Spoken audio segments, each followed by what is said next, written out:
warahmatullahi wabarakatuh. Di sini saya akan memperkenalkan beberapa perangkat input, output, dan proses dalam komputer. Yang pertama, input device atau perangkat masukan komputer. Yang pertama, keyboard. Keyboard merupakan perangkat yang memiliki tombol mirip dengan mesin tik dan beberapa tombol tambahan dengan berbagai fungsi. Keyboard digunakan untuk memasukkan data atau untuk memberikan perintah pada komputer. Yang kedua yaitu mouse. Mouse ini merupakan perangkat keras yang mudah digenggam. Umumnya berisi dua tombol dan sebuah bola atau laser di bawahnya untuk menggerakkan kursor. Fungsi mouse adalah untuk menggerakkan kursor, melakukan scroll, klik kiri dan klik kanan. Yang selanjutnya, barcode scanner adalah alat yang berupa gagangan dan berisi laser berwarna merah untuk memindai barcode. Barcode adalah kode garis-garis yang biasa terdapat di kemasan sebuah produk swalayan atau gudang perusahaan. Tujuannya untuk mempermudah kasir menghitung total belanjaan dan mempermudah karyawan untuk mengecek isi gudang. Yang selanjutnya, joystick. Joystick ini adalah perangkat keras berbentuk seperti tuas gigi mobil atau seperti stick konsol. Fungsi joystick ini adalah untuk bermain game atau permainan pada komputer. Yang selanjutnya, scanner. Merupakan perangkat keras yang berfungsi untuk mengubah data analog atau kertas menjadi data digital. Scanner yang dikombinasikan dengan printer akan menjadi mesin fotokopi berukuran kecil. Yang selanjutnya, pemindai sidik jari atau fingerprint scanner. Merupakan perangkat keras yang dapat memindai sidik jari dan menampilkannya di komputer. Pemindai sidik jari biasanya berfungsi sebagai alat pengaman komputer atau sebagai salah satu mesin absensi di sekolah. Yang selanjutnya, Kinect adalah salah satu merek dagang Microsoft berupa sensor gerakan. Bentuknya mirip seperti webcam, namun memiliki fungsi yang lebih canggih. Perangkat ini biasa digunakan untuk bermain game. Yang selanjutnya, flash disk. Flash disk ini merupakan perangkat masukan yang tidak langsung. Fungsinya untuk memasukkan data ke komputer. Data ini tidak dapat langsung digunakan tanpa software tertentu.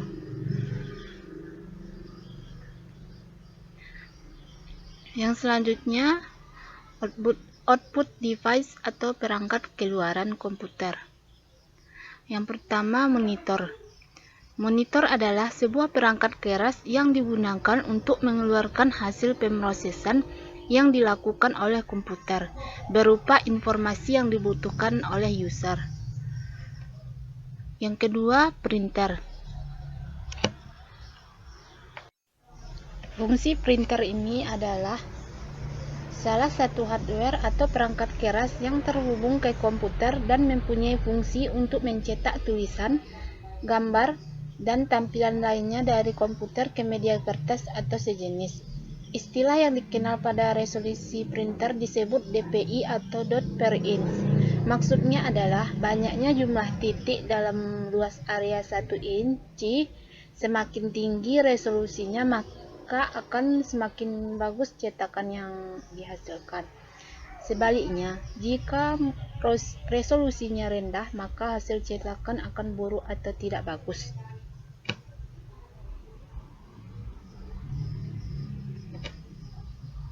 Yang selanjutnya yaitu proyektor.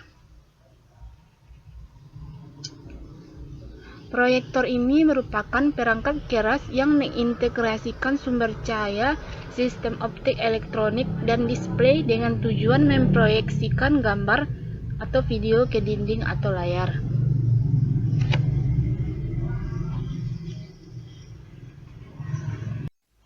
Yang selanjutnya yaitu network card. Network card ini merupakan jenis perangkat keras yang digunakan sebagai jembatan penghubung antara komputer server dengan komputer klien. Yang selanjutnya speaker merupakan perangkat keras yang berfungsi untuk mengeluarkan hasil pemrosesan berupa suara dari komputer. Yang selanjutnya hub adalah perangkat keras jaringan yang digunakan untuk menghubungkan beberapa komputer sekaligus. Hub biasanya digunakan sebagai desain pembuatan jalur jaringan atau yang biasa disebut dengan topologi jaringan. Yang selanjutnya sound card adalah perangkat keras komputer yang berfungsi sebagai media pengolah data berupa audio atau suara yang menghubungkan antara perangkat penghubung masukan berupa suara ke dalam komputer. Yang selanjutnya yaitu proses device atau perangkat proses komputer. Yang pertama CPU atau Central Processing Unit adalah alat di mana di dalamnya terdapat komponen-komponen yang masing-masing mempunyai fungsi tersendiri. Diibaratkan CPU ini adalah sebuah rumah yang di dalam rumah tersebut ada kursi, lemari, meja, dan lain-lain. Yang selanjutnya, ALU atau Arithmetic Logical Unit berfungsi untuk pemrosesan khusus perhitungan saja seperti penjumlahan. Yang selanjutnya, CU atau Control Unit berfungsi untuk melakukan pengontrolan dan pengendalian terhadap suatu proses yang dilakukan sebelum data tersebut dikeluarkan. Yang selanjutnya, motherboard.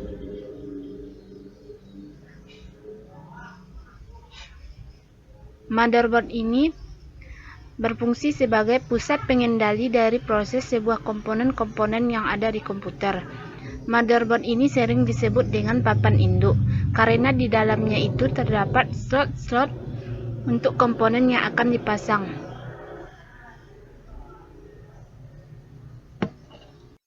Ada beberapa jenis motherboard. Yang pertama, motherboard AT. Jenis motherboard yang pertama ini adalah motherboard jenis AT atau sering juga dikenal dengan nama AT-baby. Motherboard ini merupakan jenis motherboard klasik yang sudah tidak digunakan lagi saat ini. Motherboard ini dikembangkan oleh IBM untuk mendukung penggunaan prosesor Pentium 2 pada saat itu, tepatnya sebelum tahun 1990-an. Yang kedua yaitu motherboard ATX, merupakan kependekan dari Advanced Technology Extended.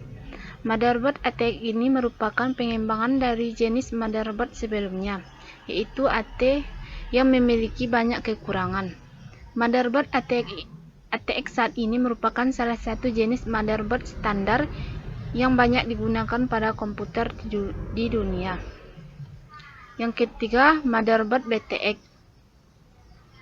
BTX merupakan kependekan dari Balanced Technology Extended.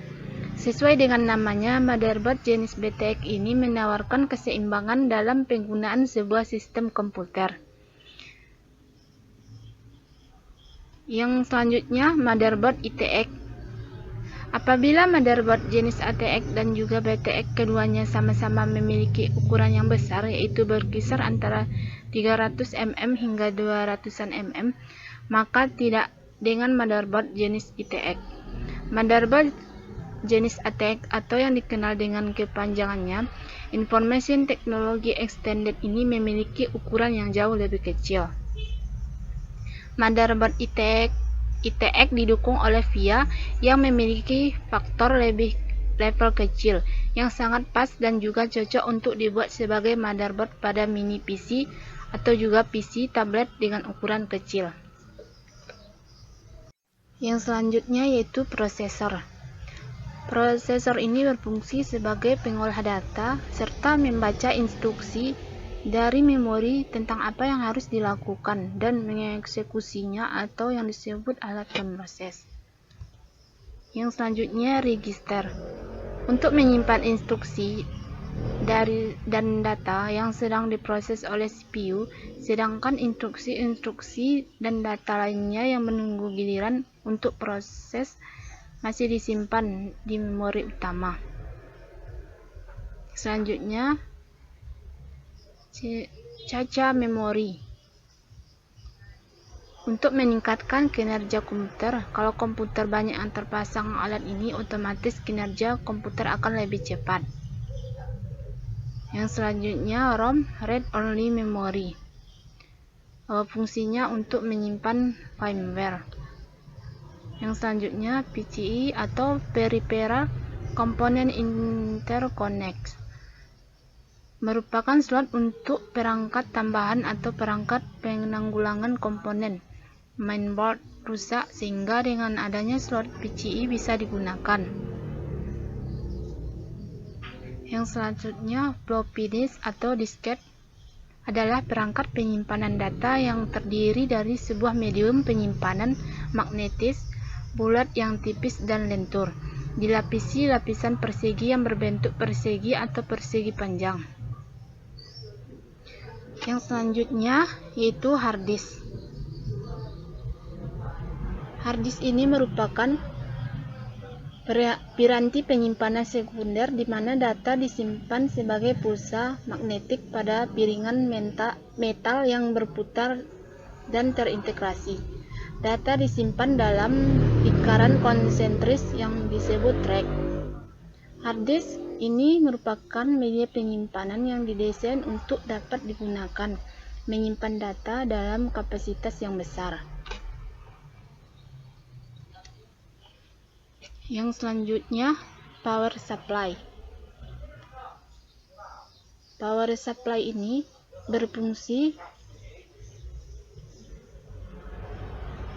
merupakan sebuah perangkat yang berfungsi menyalurkan arus listrik ke berbagai peralatan komputer yang terdapat di dalam CPU.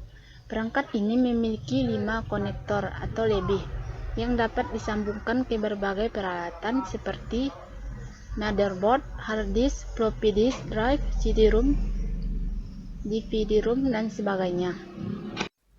Sekian yang dapat saya sampaikan. Assalamualaikum warahmatullahi wabarakatuh. Yo, I ain't fearing for my team so they can acquire Cougar, trying to make it in life.